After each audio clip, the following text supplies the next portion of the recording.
లలిత jewellers ఎండి కిరణ్ కుమార్ గురించి కొన్ని ఆసక్తికర విషయాలను ఇప్పుడు మనం వీడియోలో తెలుసుకుందాం. టీవీల్లో ఎన్నో కంపెనీలకు మరియు ప్రొడక్ట్స్ కు సంబంధించిన వాణిజ్య ప్రకటనలు చూస్తూ ఉంటాం. డబ్బులు ఊరికే రావు అంటూ ఒక మాటతో ప్రజలలో ఒక గుర్తింపు తెచ్చుకున్నాడు. అయితే లలిత జ్యువెలరీ యాడ్ మాత్రం చాలా ప్రత్యేకంగా ఉంటుంది.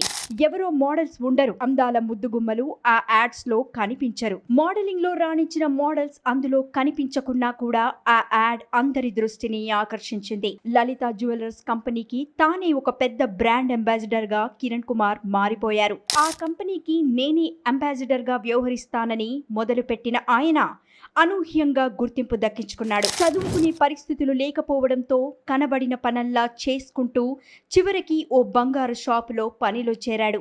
అక్కడ నిజాయితీగా శ్రద్ధగా పని చేసుకుంటూనే వ్యాపారంలో మెడకువలు నేర్చుకున్నాడు. అలా రోజులు గడిచే కొద్దీ కిరణ్ కుమార్కి తానే సొంతంగా వ్యాపారం చేయాలని ఆలోచన వచ్చింది. పూట గడవడానికైతే పర్వాలేదు, కానీ వ్యాపారం చేసేంత స్తోమత, పెట్టుబడి తన దగ్గర లేవు. వ్యాపారం చేసి సక్సెస్ అవుతానన్న నమ్మకం బలంగా పెంచుకున్న కిరణ్ కుమార్ తన తల్లి వద్ద ఉన్న బంగారు గాజుల్ని అమ్మేసి వచ్చిన ఆ కొద్ది డబ్బులకు తోడు అమ్మ ఆశీస్సులతో వ్యాపార రంగంలోకి దిగాడు. అప్పట్లో చెన్నైలో ఉండే లలిత జ్యువెలరీకి వెళ్లి తాను డిజైన్ చేసిన నగల్ని తీసుకెళ్లి అమ్మేవాడు. వాటిని జనం మోజుపడి కొనుక్కోవడంతో కిరణ్ కుమార్లో ఉత్సాహం పెరిగింది. ఆ వ్యాపారంపై తిరుగులేని అభిమానాన్ని పెంచుకున్నాడు. ఆ సమయంలో లలిత జ్యువెలర్ వద్ద నుంచే కాకుండా ఇతర బంగారు షాపుల నుంచి ఆర్డర్లు తెచ్చుకొని కొత్త కొత్త మోడళ్లలో వివిధ రకాల బంగారు ఆభరణాల్ని తయారు చేసి అమ్మేవాడు. హోమ్ డెలివరీ కూడా ఇచ్చేవాడు.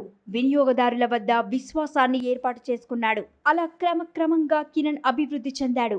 అయితే ఒకానొక సమయంలో లలిత జ్యువెలర్ యాజమాన్యం ఒడిదుడుకులతో దివాళా తీసే స్థాయికి చేరుకుంది. అమ్మేద్దామని ఆ యాజమాన్యం భావించడంతో దాన్ని కిరణ్ కుమార్ సొంతం చేసుకున్నాడు. అప్పటి నుంచి కసిగా వ్యాపారాన్ని అభివృద్ధి చేసుకునే పనిలో నిమగ్నమైపోయాడు. చూస్తుండగానే లక్షలు, కోట్లకు చేరుకుంది. 12 బ్రాంచీలు, 1800 మంది ఉద్యోగులు, 10,000 కోట్ల లాభాలతో లలిత జ్యువెలర్ విజయ పతాకంలో దూసుకెడుతోంది. 35 మందితో తాను లలిత జ్యువెలర్ను సొంతం చేసుకున్నాడు. ప్రస్తుతం ఆ సంస్థలో 1800 మంది సిబ్బంది ఉన్నారు. అయినా తాను ఆ సంస్థకు ఎండి, చైర్మన్ అని చెప్పుకోవడానికి ఇష్టపడలేదు. లలిత జ్యువెలర్ ఇంటి పెద్దగానే వ్యవహరించాడు. తల్లి గాజులు అమ్మేసిన పరిస్థితి నుండి వేల కోట్ల బిజినెస్ ను విస్తరించిన కిరణ్ కుమార్ గారి జీవితం అందరికీ ఆదర్శనీయం. కష్టపడి నమ్మకంతో పని చేస్తే ఖచ్చితంగా ఉన్నత శిఖరాలు ఎక్కవచ్చు అనేది కిరణ్ కుమార్ గారి జీవితం ద్వారా నేర్చుకోవాలి. నలుగురికి ఇన్స్పిరేషన్ అయిన కిరణ్ కుమార్ జీవితం గురించి మీరు మీ స్నేహితులతో షేర్ చేసుకోండి. మీ అభిప్రాయం కామెంట్ రూపంలో తెలియజేయండి.